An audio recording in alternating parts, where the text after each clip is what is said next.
Dear students, in the last lecture we discussed a little bit about solubilization of drugs into micelles and its importance in drug delivery system. In the last lecture we just discussed about the schematic representation. Suppose this is a fat molecule or an oil droplet, how it is being solubilized into the aqueous phase. And similarly, we also discussed about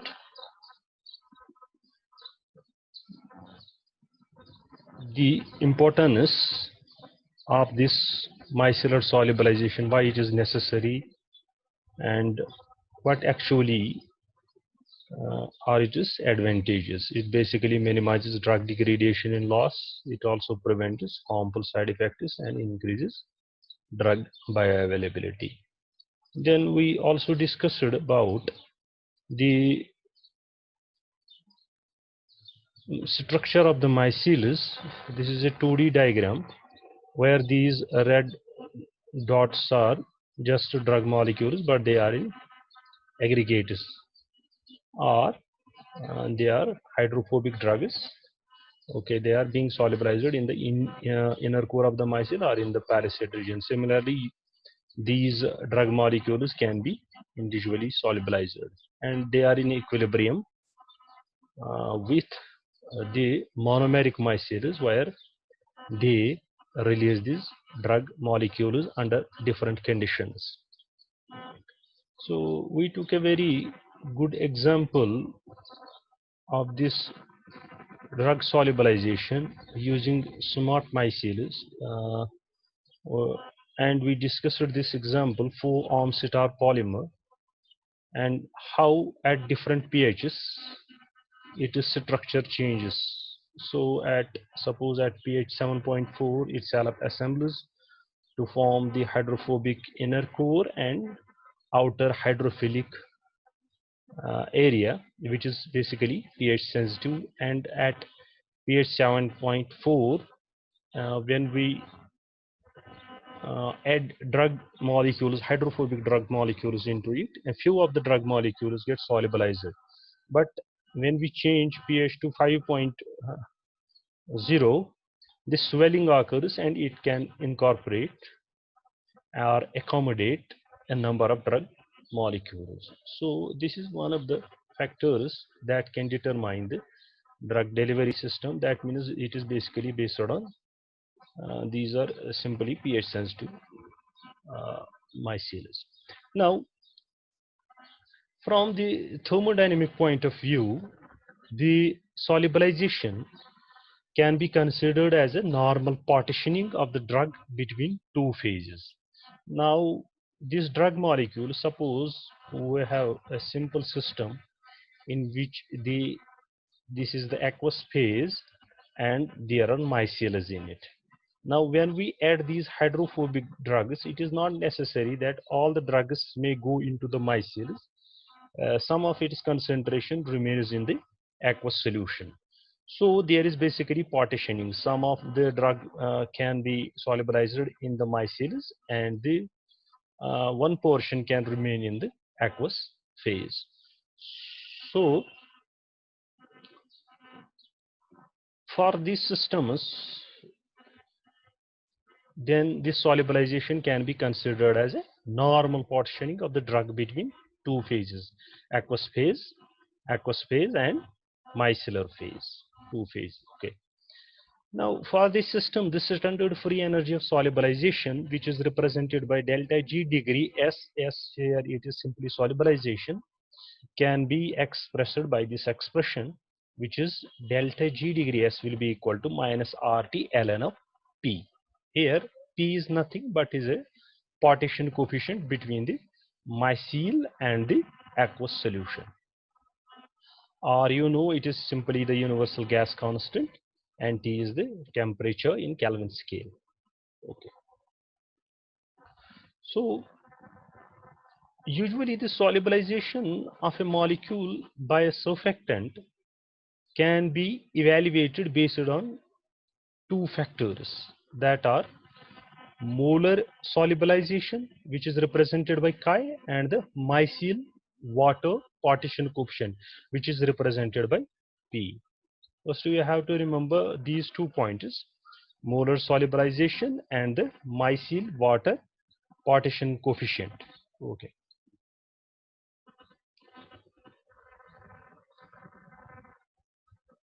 First, we will define this chi, which is the molar solubilization.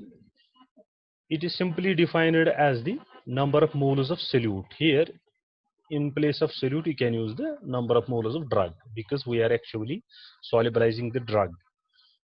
So it will be defined as the number of moles of drug that can be solubilized, but by 1 mole of a micellar surfactant.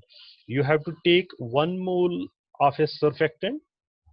It is not necessary which type of surfactant you will take, but you will take 1 mole of a micellar surfactant, and you will see how much it dissolves, the number, how many moles of drug it can dissolve. That will be simply, it is molar solubilization. Okay. So it can be calculated by this simple expression, which is chi will be equal to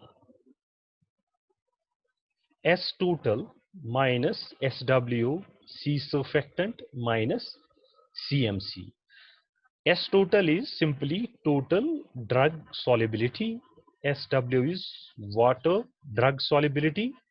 That means S total drug solubility means simply you are taking an aqueous solution which contains both micelles and aqueous phase. Now you are taking a, suppose 1 mole of drug or 2 mole of drugs, you are just dissolving it. So the total drug solubility can be represented by both from micelles as well as in the aqueous phase. Now SW represents only the water drug solubility, how much the drug is solubilized in the aqueous phase. Okay. So, and C surfactant just represents the molar concentration of the surfactant in solution, total solution, which contains both micelles and aqueous phase. And you know, CMC is nothing but critical micelle concentration of that particular surfactant which you use as a solubilizing agent. Okay. We also know that above the CMC, this surfactant monomer concentration is approximately equal to CMC. That means the monomer concentration is basically equal to, first above CMC, it will be equal to CMC critical micelle concentration when they form the micelles, this monomer concentration. Okay, you have to take this point into consideration. Then the term this C surfactant, which is the molar concentration of surfactant in solution, and CMC critical micelle concentration of this particular surfactant, then it will be simply equal to or approximately equal to the surfactant concentration in the micellar form. Only in one condition, where we have taken the surfactant monomer concentration approximately equal to CMC, and in that case this whole term is basically approximately equal to surfactant concentration in the micellar form. Therefore, this chi is equal to the ratio of drug concentration in the micelles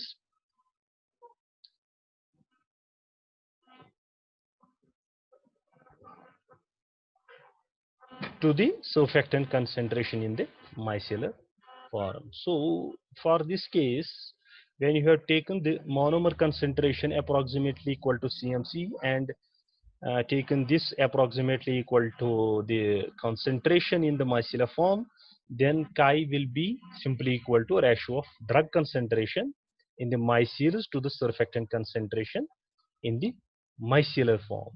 Okay.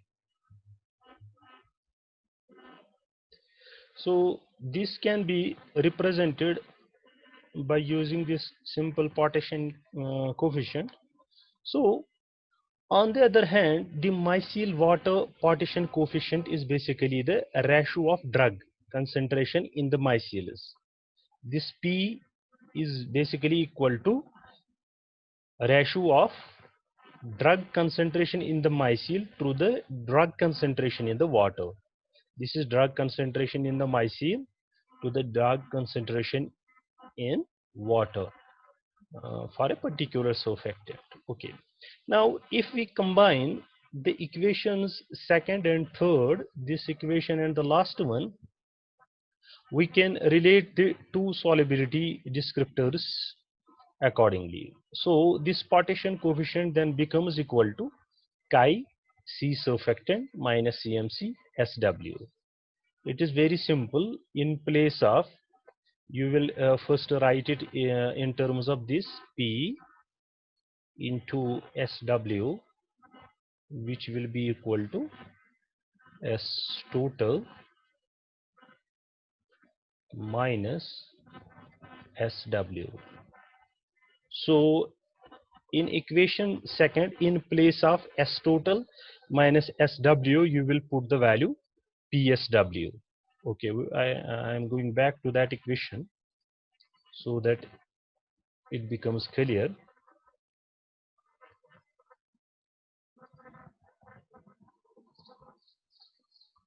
Here I was talking about this equation. In place of S total minus SW, you will simply replace it with partitioning coefficient and SW. So now you can simply calculate P from here. So P will be simply equal to, you will multiply this term to this, it will be chi into C surfactant minus CMC, and it is multiplied, so it will be upon SW. So you will get the equation, the required equation.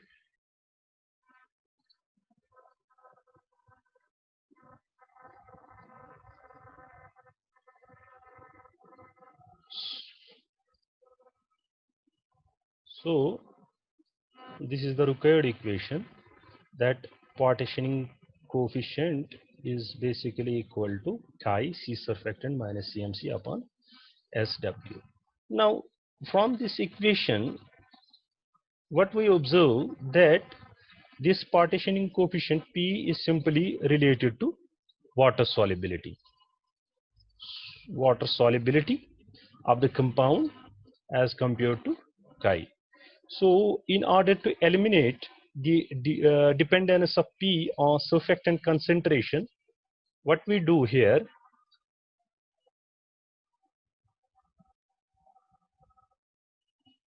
we take molar micelle water partition coefficient.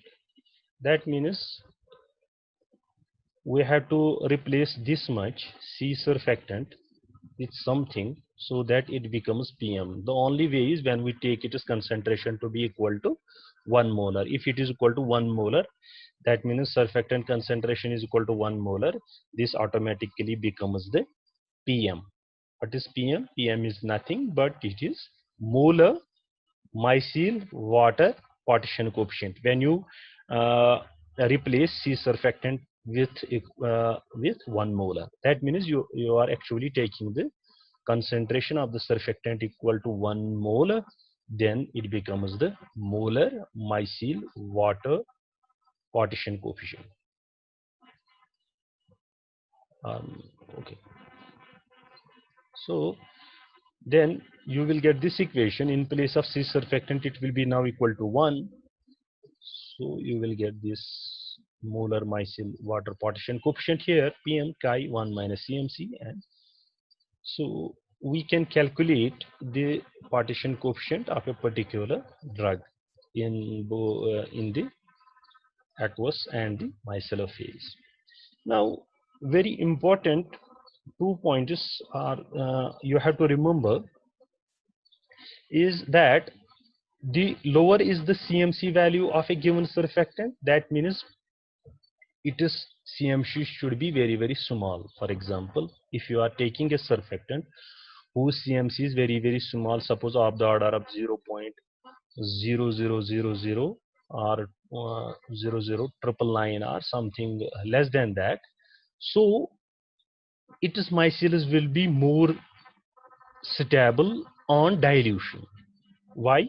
Because we actually need small concentration of this mycel, of this surfactant, and when we dilute it to a large volume, its concentration does not change much, or its concentration can change, but the CMC is very low, so it can still form the mycelium. So this is a very important point here. You have to remember that lower is the CMC value of a given surfactant, the more stable are the mycelium. Where it is important, it is basically important in designing the drugs, since upon dilution with a large volume of the blood, suppose we are taking here the case of blood, suppose we are making a drug mycel system in such a way and taking that intravenous IV, that means you have to inject it into the veins directly. Intravenous administration. One is IM, intramuscular, that means you will that drug will be injected into the muscles. This is intravenous, where the drug is directly injected into the veins of a person. So when that drug plus mycel is injected into the veins of a person, obviously blood is more, it will be diluted. But if the CMC of that surfactant is very low, it can still exist in the micellar form. That means the drug molecules will not be precipitated out, or you can say the micelle does not release the drug immediately after injecting into the blood. So when we have a this surfactant with a high CMC value, that may dissociate, because upon dilution it will release the monomers, these monomers, they will dissociate from the micellar system, and obviously the drug molecules, they are released, and these drug molecules, they can aggregate together and thus cause precipitation in the blood. So the micelle is having the lower CMC value, they are more important as compared to the these surfactants having the higher CMC value. So this was all about the solubilization of drugs. Please go through it very carefully and write down the different equations. Okay, thank you.